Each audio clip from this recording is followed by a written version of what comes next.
Bipartisan group of lawmakers are introducing legislation to make Puerto Rico the 51st state. Congressman Darren Soto unveiled the bill alongside Puerto Rico Governor Ricardo Rosselló. Spectrum News 13's Washington Bureau reporter Samantha-Jo Roth is tracking the story very carefully. And now, Samantha-Jo, if passed, what would this mean for the island? Well, Eric, if this measure passed, it would mean that Puerto Rico would have congressional representation in both the House and the Senate and greater influence in presidential elections. Now, if it was passed, it would trigger admission into the union without a referendum from Puerto Rican voters. And it is important to note, over the last few years, Puerto Rican voters have strongly supported the status of the island becoming a state over the last 7 years. And in both cases, Puerto Rican voters chose statehood.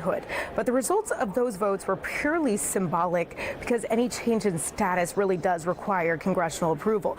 Now, the push for Puerto Rico statehood comes days after President Trump expressed opposition to increasing disaster aid for the island, which continues to recover from Hurricane Maria.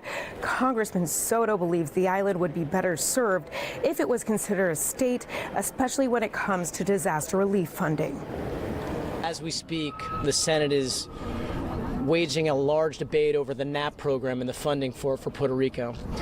There wouldn't even be a debate over that if Puerto Rico was a state, because they would already be these funds under SNAP. So you see the vulnerability that the island has when it's treated differently. $600 million that's intent on helping needy, hungry families, predominantly children, are held up in a political debate in the Senate because the current status allows that to happen.